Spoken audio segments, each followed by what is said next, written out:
மாண்புமிகு உறுப்பினர் திருமதி மரகதம் குமரவேல் அவர்கள், மரகதம் வெற்றிவேல் அவர்கள், மரகதம் வெற்றிவேல் அவர்கள்.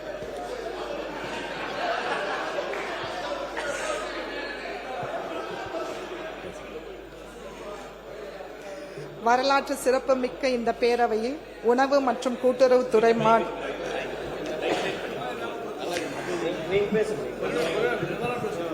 வரலாற்று சிறப்புமிக்க இந்த பேரவையில் உணவு மற்றும் கூட்டுறவுத்துறை மானிய கோரிக்கையில் எனக்கு பேச வாய்ப்பளித்த மாண்புமிகு பேரவைத் தலைவர் அவர்களுக்கும், மக்களில் ஒருவராக இருந்து மக்களுக்கான முதல்வராக பணியாற்றி குடிமராமத்து நாயகன் எங்கள் கழக பொதுச் செயலாளர் அண்ணன் மாண்புமிகு எடப்பாடியார் அவர்களுக்கும் நன்றிகளை தெரிவித்துக் கொள்கின்றேன். மாண்புமிகு முதல்வர் அவர்களுக்கும், மாண்புமிகு அமைச்சர் பெருமக்களுக்கும், மாண்புமிகு எதிர்க்கட்சி தலைவர் அவர்களுக்கும்,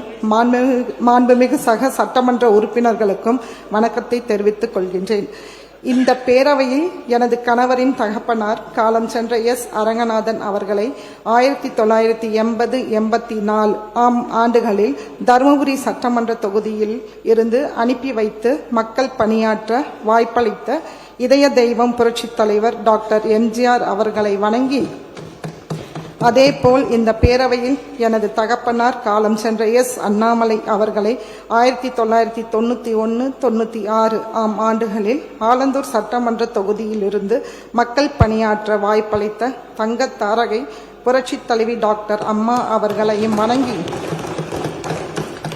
எனது மாமனாருடனும் எனது தந்தையுடனும் பணியாற்றி தற்போது பேரவைத் தலைவராக அமர்ந்துள்ள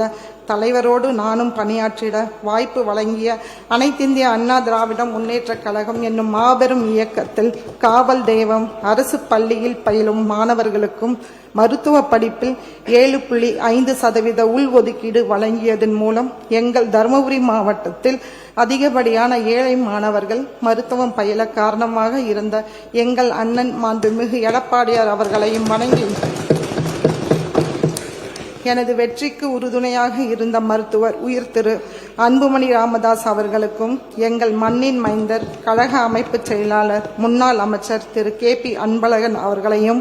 எனது வெற்றிக்காக பாடுபட்ட முன்னாள் தருமபுரி நகரமன்ற தலைவரும் முன்னாள் மாவட்ட மத்திய கூட்டுறவு வங்கி தலைவரும் எனது கணவருமான திரு SR வெற்றிவேல் அவர்களுக்கும், கழகம் மற்றும் கூட்டணி கட்சி தலைவர்களுக்கும், அனைத்து நிலை பொறுப்பாளர்களுக்கும், தொண்டர்களுக்கும், தொகுதி மக்களுக்கும் எனது வணக்கத்தையும் நன்றிகளையும் தெரிவித்துக் கொள்கின்றேன். எனது தொகுதிக்கு உட்பட்டு பின்வரும் கோரிக்கைகளை நிறைவேற்றி தருமாறு மாண்புமிகு பேரவைத் தலைவர் அவர்கள் வாயிலாக கேட்டுக்கொள்கின்றேன்.